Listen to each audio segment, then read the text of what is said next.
이 굉장히 흔한 시대를 살아가고 있습니다. 어디서든지 말씀을 들을 수 있고 또 설교 들을 수 있고, 여러분 집에 보면 성경책도 많이 있지 않습니까? 성경을 누구든지 다 읽을 수 있는 그런 시대를 살아가고 있습니다. 그러나 반대로 오늘날은 또 말씀이 참 희귀한 시대를 살아가고 있습니다. 무수한 설교가 들리지만 하나님의 뜻을 분명하게 설교하는 그런 설교가 많이 희귀해져가는 그런 시기이기 때문에 그렇습니다. 여러분, 그것을 어떻게 할 수 있냐면은, 우리가 말씀을 그렇게 많이 듣고 또 성경을 그렇게 많이 읽음에도 불구하고 우리 여러분들의 삶들이나 또 저의 삶을 보면 왜 그렇게 고집스러워 가는지 모르겠고, 왜 그렇게 나 자신만 중요한 사람이 되는지, 그런 우리의 삶의 모습들을 보면은 말씀의 홍수 속에서 참된 말씀이 우리 가운데 증거되지 않고 있고 나의 밭에 잘 떨어지지 않구나라는 것을 알게 됩니다. 성경에 우리가 그래서 집중해야 되는 이유는 무엇이냐면은, 우리 자신보다 하나님의 말씀이 더 귀하다고 하는 믿음의 고백이 성경에 있기 때문에 그렇습니다. 하나님의 말씀을 알기 원하는 이유는 내 생각보다 하나님의 말씀이 더 진실되기 때문이라는 것이죠. 이스라엘을 보십시오. 이스라엘은 하나님을 너무나 잘 알고 있었습니다. 어릴 때부터 하나님에 대한 말씀을 들었고 가정에서부터 또 하나님에 대한 지식들이 굉장히 많이 있었습니다. 그럼에도 불구하고 이스라엘이 타락을 합니다. 왜 그럴까요? 오늘날 우리는 어떻습니까? 집에 성경이 그렇게 많고 교회가 주변에 얼마나 많이 있음에도 왜 사람에게 교회가 희망을 주지 못하고 있을까요? 오늘의 시대가 이렇다고 한다면 사무엘이 살았던 그 시대는 과연 어떠했을까요?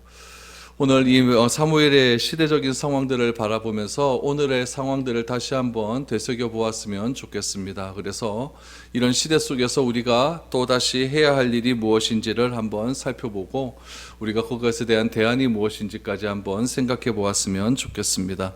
먼저 1절 말씀을 한번 보시죠. 아이 사무엘이 엘리 앞에서 여호와를 섬길 때에는 여호와의 말씀이 희귀하여 이상이 흔히 보이지 않았더라. 그 사무엘이 살았던 시대의 특징을 이렇게 딱 두 가지로 이야기를 합니다. 첫 번째, 말씀이 희귀했다. 두 번째, 이상이 흔히 보이지 않았다. 딱 두 가지로 설명을 하고 있습니다. 말씀이 희귀하고 이상이 보이지 않았다라고 하는 말씀은 하나님의 침묵하는 것과 똑같았다라고 하는 그런 말씀이죠. 그 시대가 하나님의 말씀이 희미하고 이상이 보이지 않았기 때문에 시대가 점점 타락해 가기 시작을 합니다. 우리 사사기 21장 말씀 또 20장 말씀을 쭉 한번 보십시오. 거기 보면은 그 사사시대의 말기에 타락했던 이스라엘의 백성들의 상황이 나오지 않습니까? 근데 사사시대 말기에 그렇게 타락한 그 시대를 바라보면서 성경은 뭐라고 기록하고 있냐면은, 각자 사람이 옳은 대로, 자기 소견에 옳은 대로 행하기 때문이다. 자기가 기준이 되어서 자기의 말이 오로지 하나님처럼 그렇게 되어버리는 시대가 되었기 때문에 시대가 악해졌다라는 것이죠. 그것이 성경의 진단입니다. 그런 사사시대의 마지막 그런 사사 말기의 상황이 오늘 사무엘상에 그대로 이어져 가고 있는 것이죠. 그래서 엘리도 마지막 사사라고 보는 것이 좋죠. 마지막 사사고 이제 사무엘이 그 마지막에 그 사사를 이어받게 되는데, 사사의 그 마지막 시대 때의 상황이 어떠했느냐? 이스라엘의 왕은 있었지만 그 왕을 왕으로 인정하지 않았던 시대이고, 그렇기 때문에 자기 소견에 옳은 대로 행했던 시대이고, 그것에 대한 원인을 오늘 1절에서 말씀이 희귀하여 이상이 보이지 않았던 그런 시기였기 때문에 이 세상이, 그 시대가 혼탁해졌다라고 말을 하고 있는 것이죠. 이것이 하나님의 진단입니다. 그러니까 시대가 암울해져 가고 시대가 어두워져 가는 하나님의 진단은 무엇이냐? 하나님의 말씀이 온전히 그들 가운데 들어가지 않았기 때문이다, 이것이죠. 그렇다면 사람의 진단은 어떻습니까? 우리가 시대가 어지러워지고 시대가 혼탁해지면은 하나님의 진단은 분명히 있습니다. 그런데 그 하나님의 진단을 무시하고 사람 자체도 왜 이런 일이 일어나게 되는가에 대한 원인을 분석하지 않습니까? 그럼 사람의 진단은 어떠했을까요? 이스라엘은 생각합니다.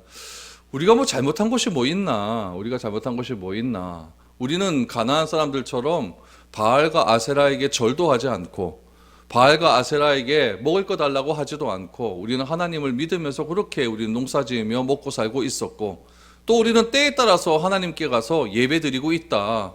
그러니까 우리가 뭐 잘못한 것이 뭐 있나? 이것이 바로 이스라엘 백성들의 진단이었다는 이야기죠. 하나님께 나와서 습관적으로 예배드린 것, 그것을 통해서 하나님에 대한 의무 다했다라고 생각하는 것이 이스라엘 백성들의 생각이었습니다. 그렇게 우리는 할 만큼 하는데 왜 하나님은 자꾸 시대가 암울하다고 말을 하는가? 이 하나님의 관점과 사람의 관점이 이렇게 차이가 보이고 있다는 이야기죠. 그렇다면 오늘날 우리들이 살아가고 있는 사회에 대한 진단은 우리는 어떻게 하고 있습니까? 코로나 팬데믹 때문에 어렵다? 그것도 틀린 얘기 아닙니다. 우크라이나 사태 속에서 지금 수출도 잘 안 되고 국제 정세가 좋지 않다. 그래서 금리도 자꾸 올라가고 모든 것이 다 어지럽다. 그것도 틀린 말이 아닙니다. 그러면 하나님의 진단은 도대체 어떠한가? 하나님의 진단은 도대체 어떠한가? 우리들의 생각은 이렇다고 하는데 그 당시 이스라엘 백성들의 생각은 이렇고 오늘 살아가는 우리들의 생각은 이렇다고 하는데 그럼 변함이 없으신 하나님은 어떻게 진단하고 있는가? 그 하나님의 진단을 우리는 성경을 통해서 알 수가 있습니다. 우리 아모스 8장 말씀을 보십시오. 아모스 8장 11절에서 13절 말씀에 보시면은 이런 내용이 나와 있습니다. 주 여호와의 말씀이니라. 하나님의 진단입니다. 보라, 날이 이를지라 내가 기근을 땅에 보내리니 양식이 없어 주림이 아니며 물이 없어 가람이 아니요 여호와의 말씀을 듣지 못한 기갈이라. 사람이 이 바다에서 저 바다까지 북쪽에서 동쪽까지 비틀거리며 여호와의 말씀을 구하려고 돌아다녀도 얻지 못하리니 그날에 아름다운 처녀와 젊은 남자가 다 갈아여 쓰러지니라. 이것이 하나님의 진단입니다. 이 진단은 그때나 지금이나 똑같다는 이야기죠. 왜냐하면은 사람이라고 하는 존재는, 죄악된 존재는 변하지 않기 때문에 그렇습니다. 하나님은 말씀의 기근이 있다라고 말을 하죠. 말씀의 기근이 있다. 그러면서 우리에게 무엇이라고 얘기하냐면 우리에게 양식이 없습니까? 물이 없습니까? 라고 이야기합니다. 여러분 풍족하게 살지 않습니까? 양식이 없고 그 당시에도 양식은 풍부하게 있었고 물도 폰철 나던 그런 내용들이 나오고 있는 거죠. 양식이 없습니까? 물이 없습니까? 이런 얘기는 무엇일까요? 이것은 우리들의 진단입니다. 양식과 물이 상징하는 것은 경제를 뜻하는 것이겠죠. 먹고 사는 것입니다. 먹고 사는 것. 하나님께서 기근을 내리심에도 불구하고 양식이 있고 물이 있다라고 하는 것은 그만큼 잉여된 자원들이 많이 있다는 이야기입니다. 창고에 꽉꽉 쌓여 있다는 이야기죠.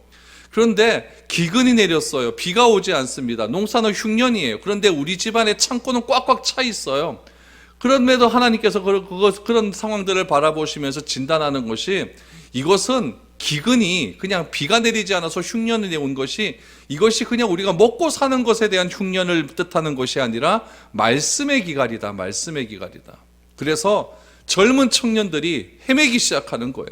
이쪽 동쪽에서 서쪽으로 다니고 또한 어디서부터 어디까지 다닙니까? 말씀을 구하려고 그렇게 돌아다녀도 그 구한 것을 듣지 못하니까 아모스 8장 13절 말씀해 보니까 그날의 아름다운 처녀들과 젊은 남자들이 청년들이 다 막 그냥 쓰러진다고 말하지 않습니까? 오늘날 우리 시대를 그대로 대변하는 것 아니겠습니까? 오늘날 우리의 시대는 여러 가지 사회적인 정황들을 바라보면서 젊은이들에게 보다 더 많은 일자리를 주고 많은 또 집을 주고 많은 또 경제적인 지원을 해주어야 된다고 하지만은 이게 지원이 된다고 되는 문제입니까? 다 청년들이 쓰러져 가고 있지 않습니까? 사람들은 경제적인 원리에서 그런 이유를 찾지만 하나님은 거기에서 이유를 찾지 않습니다. 무엇에서 찾습니까? 말씀의 기갈이다. 말씀의 기갈이다. 사무엘 시대나 아모스가 정의와 공평을 외쳤던 그런 시대나 오늘 21세기를 달려가고 있는 오늘 우리의 시대나 사회적인 어떤 환경은 변했다 할지라도 그 본질적인 근거는 변하지 않았다는 것을 우리는 알게 되는 것이죠. 여러분, 하나님께서 이스라엘을 왜 출애굽시켰습니까? 이스라엘이 애굽에 있었을 때는 먹고 사는 데는 별 문제가 없었어요. 그래서 광야에서 맨날 물 없고 먹을 거 없으면 맨날 이야기하는 것이 무엇입니까? 모세에게 우리 애굽으로 가겠다. 애굽에 있을 때는 오이도 먹고 참외도 먹었고 어지간한 건 다 먹었는데 고기도 먹고 다 먹었는데 이 광야에 와서는 이런 것 하나도 못 먹는다. 먹는 거 문제 가지고 다시 자기가들이 애굽으로 돌아가자고 말을 하지 않습니까? 애굽에 있을 때는 뭐가 문제였느냐? 자유가 없는 게 문제였죠. 애굽에 있을 때는 신분상으로 노예의 신분이었기 때문에 자유가 없는 것이 문제였고 몸이 좀 피곤한 것이 문제였지만 몸은 좀 피곤하다 할지라도 먹고 사는 데는 별 문제 없었다는 이야기예요. 먹고 사는 데는 별 문제 없었다. 이것이 이스라엘 백성들의 생각이었어요. 그런데 그런 이스라엘 백성들을 왜 하나님이 불러내셨습니까? 분명하게 말씀하고 있어요. 먹고 사는 것, 그냥 우리가 삼시세끼 얻는 것, 그것이 중요한 것이 아니라는 거죠. 더 중요한 것이 있기 때문에 내가 너희를 불러냈다라고 말합니다. 그것이 무엇일까요? 신명기 8장 3절 말씀해 보니까 하나님은 그들에게 이렇게 말씀하십니다. 너를 낮추시며 너를 줄이게 하시며 또 너도 알지 못하며 내 조상들도 알지 못하는 만나를 내게 먹이신 것은 사람이 떡으로만 사는 것이 아니요 여호와의 입에서 나오는 모든 말씀으로 사는 줄을 내가 알게 하려 하심이니라. 여러분, 우리는 지식으로만 사는 것이 아니에요. 우리는 정보로만 사는 것이 아닙니다. 우리는 밥을 먹는 것으로만 살지는 않습니다. 물론 지식도 필요하고 정보도 필요하고 밥도 필요합니다. 그러나 그것으로만 사는 것이 아니다. 그것으로만 사는 것이 아니다. 하나님이 말씀하시는 것은 오직 말씀만 먹고 그렇게 살아라고 하면서 세상의 여러 가지 상황들을 부정하시는 것이 아니에요. 그것만으로 사는 것이 아니라는 것을 강조하고 있는 것이죠. 하나님은 우리를 어떻게 창조하셨느냐? 말씀을 통해서 말씀으로 살도록 지음받은 존재입니다. 하나님의 말씀이 생명이 돼야 살아있는 존재가 됨에도 불구하고 그 하나님의 말씀에 집중하지 못하고 자꾸 다른 외적인 것에 우리가 집중을 하다 보니까 우리가 살아있는 존재가 되지 않는다는 이야기죠. 그래서 하나님께서는 인간이 위기를 겪을 때마다 한 사람을 통해서 하나님께서 말씀을 주십니다. 그러면 시편 107편 20절 말씀해 보니까 뭐라고 나와 있냐면은 그가 그의 말씀을 보내어 그들을 고치시고 위험한 지경에서 건지시는도다 라고 말합니다. 그가 그의 말씀을 보내어 그들을 고치신다고 합니다. 어려운 상황과 힘들고 고달픈 상황들, 견딜 수 없는 상황들이 있는데 우리를 그 어려운 상황에서 건지시는 하나님의 방법이 있다는 것이죠. 무엇입니까? 우리는 경제의 논리를 되찾고 여러 가지 또 사회적인 상황들을 되찾지만은 하나님은 말씀을 우리에게 주신다. 말씀을 주심을 통하여서 그들을 고치시고 위험한 지경에서 건져내시는 그런 하나님의 은혜를 우리는 체험해야 된다는 것을 강조하고 있는 것이죠. 그래서 그 사무엘 당시에 하나님의 말씀이 희귀하고 이상이 보이지 않는다는 것은 얼마나 이스라엘에게 있어서 위급한 위기의 상황입니까? 그 위기의 상황에서 하나님께서는 시대를 바꾸기 위해서 어떻게 하시느냐? 한 사람을 불러내시는 거예요. 한 새로운 사람을 불러내셔서 그 사람을 통해서 시대를 바꾸시는 그런 하나님의 능력을 우리는 보게 된다는 이야기죠. 그 사람이 누구입니까? 바로 사무엘이라는 사람이죠. 그래서 그 시기의 위기적인 상황 속에서 말씀을 전해야 될 엘리 제사장의 상황이 어떠한지를 먼저 본문은 우리에게 말을 하고 있습니다. 엘리 제사장의 상황이 어떠했을까요? 2절 3절 보시죠. 엘리의 눈이 점점 어두워 가서 잘 보지 못하는 그때에 그가 자기 처소에 누웠고 하나님의 등불은 아직 꺼지지 아니하였으며 사무엘은 하나님의 궤에 있는 여호와의 전 안에 누웠더니 라고 말합니다. 엘리의 눈이 점점 어두워졌습니다. 뒤에 보면 엘리가 그때 나이가 몇 살이라고 나냐면 98세, 98세라고 나와 있어요. 그러니까 뭐 육신적으로 눈이 침침해지는 건 당연하겠죠. 그러나 성경은 육신의 눈이 어두워졌다라고 하는 것을 이렇게 강조하면서 기록하지는 않습니다. 그럼 모세는 나이가 120이 되었는데도 눈이 어두워지지 않았다라고 말하지 않습니까? 그러니까 이 엘리가 지금 눈이 점점 어두워졌다라고 하는 것은 고령이기 때문에 눈이 어둡다라고 하는 그런 의미는 아니겠죠. 이것은 무슨 말일까? 영적인 분별력이 점점 없어졌다라고 하는 그런 의미로 보는 것이 맞습니다. 모세가 나이 120이 되도록 눈이 어둡지 않고 기력이 쇠하지 않았습니다. 모세는 하나님께서 사람을 세워서 하나님의 일을 하실 때에는 반드시 힘을 주신다는 이야기죠. 모세가 120에 죽지 않습니까? 120에 죽었을 때에 그 모세의 상황을 민수기의 제일 마지막에 보면 이렇게 설명을 합니다. 모세는 눈이 어둡지 않고 기력이 쇠하지 않았다. 그러면서 모압 평지를 다니면서 모압 평지에서 하나님의 메시지를 막 선포합니다. 막 선포하죠. 그러면서 느보산까지 올라갑니다. 저도 느보산 올라갔는데 차 타고 올라갔으니까 별로 안 어려웠죠. 그때 걸어가서 올라갔으면 얼마나 힘들었겠습니까? 그 120 넘은 노인이요. 그런데 모세가 걸어서 느보산을 올라가는 거예요. 올라가가지고 느보산에서 요단 서편을 바라보면서 그 사해 지역과 모든 그 이스라엘 땅을 한눈에 다 보이거든요. 거기서 바라보면서 자신의 그런 그 가나안 땅에 들어가지 못하는 그런 안타까운 심정을 가지고 하나님께 고하지 않습니까? 그러면서 모세가 거기서 죽습니다. 모세의 무덤을 아는 사람이 있습니까? 모세는 무덤이 없습니다. 무덤이 없어요. 모세는 여러분 죽음을 준비한 사람이 아니라 어떻게 해서든지 자신에게 주어진 사명을 준비하기 위해서 자기의 120년을 그렇게 다 사용한 그런 사람이었습니다. 하나님이 사용하시는 사람에게는 나이가 중요한 것이 아닙니다. 하나님은 나이가 없거나 힘이 든다 할지라도 그 사람에게 힘을 더해 주심을 통해서 하나님께서 주시고자 하는 그런 일들을 감당할 수 있도록 그렇게 허락해 주시는 그런 하나님이라는 것을 우리는 알게 된다는 이야기죠. 그러나 엘리는 어떠했습니까? 엘리는 나이가 98 되놓으니까 이제 어떻게 움직이지도 못해요. 오늘 2절에 보니까 누웠다. 아무것도 안 한다는 얘기죠. 누웠다라고 그렇게 말을 하고 있습니다. 어디에 누웠을까요? 성전에 보면은 요즘 말로 하면 사택이 있어요. 제사장들이 거하는 사택이 있는데 거기에 별관이라고 하는 그런 성전 그 외쪽에 또 거주하는 곳이 있습니다.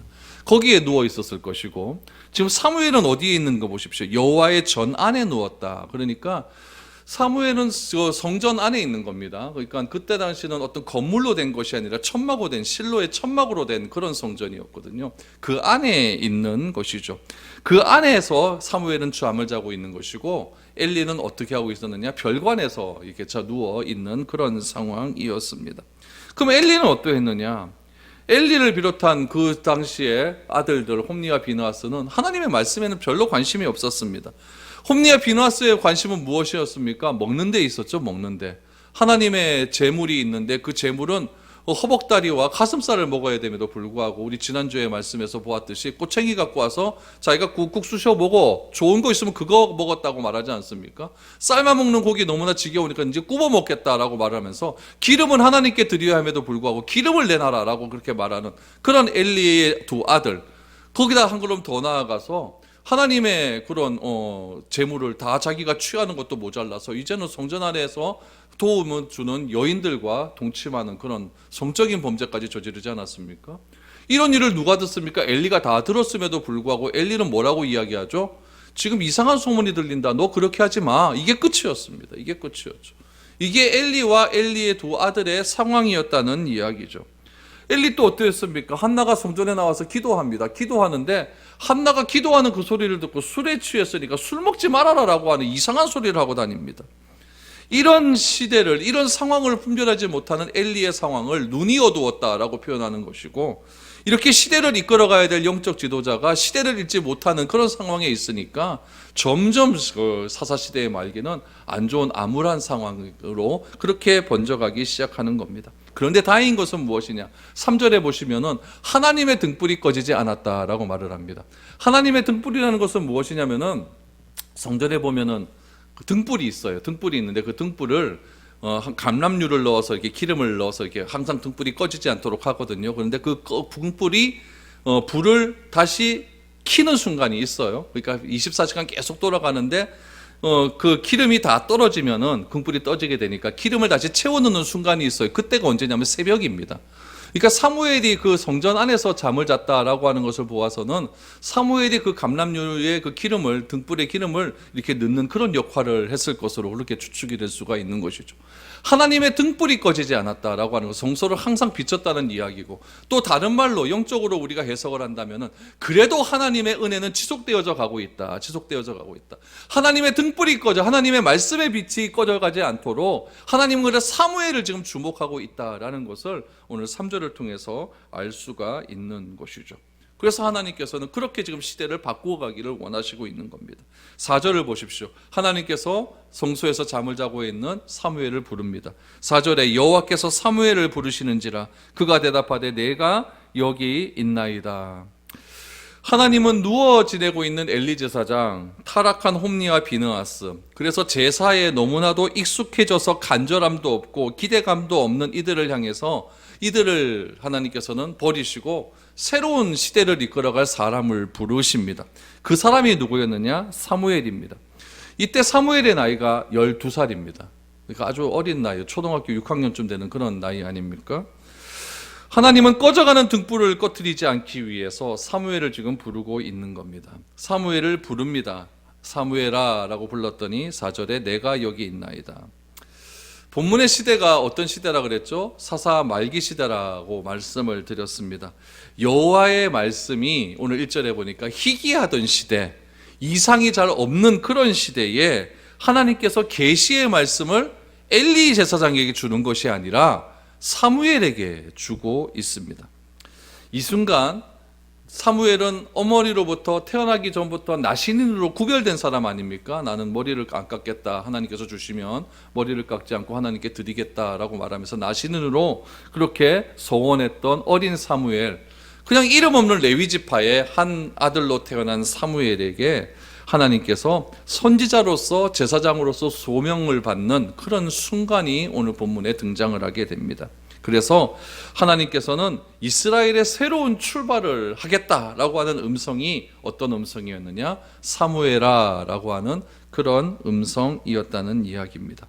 결국 사무엘의 등장은 이스라엘 백성에게 하나님의 은혜와 은총을 새롭게 경험할 수 있게 되는 아주 귀한 순간임을 오늘 알게 되는 것이죠. 터닝 포인트입니다.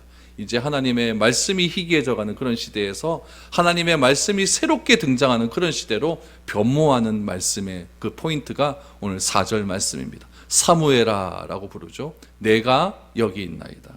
5절과 6절을 보십시오. 그러면서 사무엘이 달려간 곳은 엘리에게로 갑니다. 엘리에게로 달려가서 이르되 당신이 나를 부르셨기로 내가 여기 있나이다 하니 그가 이르되 나는 부르지 아니하였으니 다시 누우라 하는지라. 그가 가서 누웠더니 여호와께서 다시 사무엘을 부르시는지라. 사무엘이 일어나 엘리에게로 가서 이르되 당신이 나를 부르셨기로 내가 여기 있나이다 하니 그가 대답하되 내 아들아 내가 부르지 아니하였으니 다시 누우라 하시니라. 사무엘은 자신을 부르는 소리가 들리자 내가 여기 있나이다 라고 달려갑니다. 사무엘의 나이가 12살이라고 말하지 않았습니까? 그 나이에는 여러분 집에도 애들 한번 깨워보십시오. 12살 때 애가 잘 일어나는가? 안 일어나요? 안 일어납니다. 더 자겠다고 그렇게 버팅기는 게 그런 아이들이죠. 그런데 그 아이가, 잠 많은 아이가 말 한마디에, 사무엘아라고 부르는 말 한마디에 벌떡 일어나서 엘리에게 달려갑니다. 이런 모습에서 어떤 생각이 드십니까? 여러분, 사무엘을 지금 사무엘아라고 불렀을 때 사무엘이 즉각 일어나서 엘리에게로 달려가는 것을 성경은 왜 기록하고 있었을까요? 성경의 저자는 사무엘의 태도에 집중하고 있는 겁니다. 여러분, 사무엘은 지체하지 않았습니다. 즉각 달려가는 태도를 보입니다. 인생의 능력은 어디에 있을까요? 인생은 여러분 능력에 따라 좌지우지되는 것이 아닙니다. 인생은 여러분 태도에 있는 거예요. 비록 조금 부족하다 할지라도 즉각 응답하고 달려가는 태도야말로 어떤 능력보다 탁월한 태도입니다. 요즘 아이들 뭐 어른이 부르면 잘 옵니까? 잘 안 오잖아요. 뭐 왜 부르노 하면서 잘 안 오는 그런 시대입니다. 그런데 사무엘은 어떠했습니까? 그 새벽에 하나님의 부르심에 즉각 달려가는 태도를 보입니다. 성경은 태도를 강조합니다. 그래서 어떤 태도가 있느냐, 성경에는 순종과 불순종의 태도가 있다라고 강조하고 있습니다. 그래서 하나님은 어떤 태도를 보시느냐? 예배보다 더 중요한 것이 있다는 거예요. 그것은 무엇이었냐면은 예배자의 태도가 있다는 이야기죠. 어떤 태도일까요? 그냥 예배 시간에 이렇게 앉아있는 이 태도를 보십니까? 이거 아니에요. 혹시라도 싸운 일이 있으면 그 사람과 먼저 화해하고 와라. 이것이 예배자의 태도라는 거예요. 나는 제사를 원하는 것이 아니라 순종을 원한다. 인애를 원한다. 자비를 원한다. 이것이 하나님이 원하시는 신앙인의 태도라는 이야기죠. 구약의 위대한 인물들을 한번 보십시오. 히브리서 11장에 나오는 위대한 인물들의 태도를 한번 보십시오. 아브라함은 어떠했습니까? 아브라함아 불렀더니 아브라함은 즉각 반응하는 태도를 보입니다. 가시덤불 불꽃에서 모세야 모세야 불렀을 때에 하나님께서 부르심에 모세는 즉각적으로 응답을 합니다. 이사야는 어떻습니까? 이사야는 성전에서 하나님께서 자신을 불렀을 때 내가 여기 있나이다. 나를 보내소서. 하나님 내가 좀 요번만 쉬고 다음부터 할게요. 이런 태도 보이지 않았습니다. 베드로를 부르실 때에 주여 내가 여기 있나이다. 주여 나를 떠나소서. 나는 죄인이로소이다. 나를 따르라. 내가 너로 살아남는 어부가 되게 하리라 라는 말씀에 모든 것을 버리고 즉각적으로 따라 나서는 그런 신앙적인 태도를 보이십니다. 내가 좀 더 준비하겠다고 하지 않았어요. 내가 나중에 하겠다고 말씀하지 않았습니다. 여러분, 평생 준비해봐야 평생 준비 못합니다. 준비는 언제 하는 겁니까? 하면은, 내가 순종하면은 하나님께서 그 행하시는 과정 가운데 준비하게 해주시는 거예요. 그게 신앙인의 태도인 것이죠. 그래서 누구든지 하나님께 붙들리기만 하면은 그 하나님의 부르심에 즉각적인 응답을 보이게 된다는 이야기죠. 오늘 사무엘은 그런 신앙의 태도를 보이고 있는 겁니다. 사무엘이 뭐 공부를 많이 했겠어요? 사무엘이 뭐 그렇게 잘났겠습니까? 그러나 사무엘에게 중요한 것은 태도에 있다는 이야기죠. 그래서 첫 번째, 두 번째 불렀을 때 엘리에게로 즉각적인 달려가는 태도를 보입니다. 그러면 엘리의 태도는 어떨까요? 엘리의 태도. 7절에서 9절까지의 말씀을 보시면 이 사무엘이 이렇게 행동했던 이유와 엘리의 태도를 보게 됩니다. 7절부터 보시죠. 사무엘이 아직 여호와를 알지 못하고 여호와의 말씀도 아직 그에게 나타나지 아니한 때라. 여호와께서 세 번째 사무엘을 부르시는지라. 그가 일어나 엘리에게로 가서 이르되 당신이 나를 부르셨기로 내가 여기 있나이다 하니 엘리가 여호와께서 이 아이를 부르시는 줄 깨닫고 엘리가 사무엘에게 이르되 가서 누웠다가 그가 너를 부르시거든 내가 말하기를 여호와여 말씀하옵소서 주의 종이 듣겠나이다 하라 하니 이에 사무엘이 가서 자기 처소에 누우니라. 성경은 사무엘에게 3번 하나님이 불렀다라고 이야기를 합니다. 그럼에도 불구하고 사무엘이 알지 못했다라고 이야기하죠. 왜 알지 못했을까요? 왜 그 음성이 하나님의 음성인지를 알지 못했을까요? 그것을 7절에 분명하게 나옵니다. 아직 여호와를 알지 못했기 때문이다. 아직 여호와를 알지 못했기 때문이다. 여러분, 이게 중요합니다. 사무엘이 하나님의 부르심에 하나님이 부르시는 줄 모르고 엘리가 부르는 줄 알고 뛰어갔다. 이것을 성경은 여호와를 알지 못했다라고 말을 하는데, 이것은 무슨 의미냐면은 하나님에 대한 지식이 없기 때문이다, 이 의미가 아니에요. 유대인들은 어려서부터 하나님에 대한 지식을 거의 쇠뇌를 받습니다.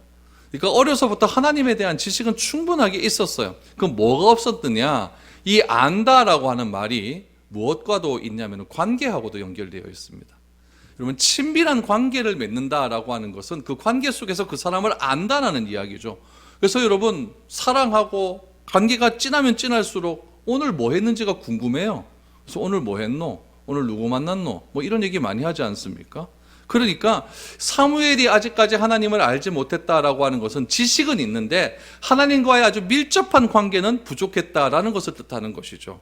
그래서 사무엘은 그것이 하나님의 음성인지는 아직 알지를 못했다라는 이야기죠. 그런데 엘리를 보면은 조금 그것을 우리 좀 기억을 해야 될 것이 있어요. 그건 무엇이냐면은 엘리는 대제사장이지 않습니까? 그러면 엘리가 하나님으로부터 소명을 받고 이스라엘의 모든 죄를 대신해서 제사를 지내는 그 정도의 사람이었다고 한다면 하나님과의 관계는 충분히 있었다는 이야기죠. 그러니까 하나님께서 엘리를 사용하셨죠, 예전에.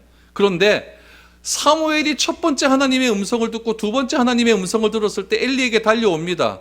날 부르셨습니까? 안 불렀다. 그러면 엘리는 언제 알았어야 될까요?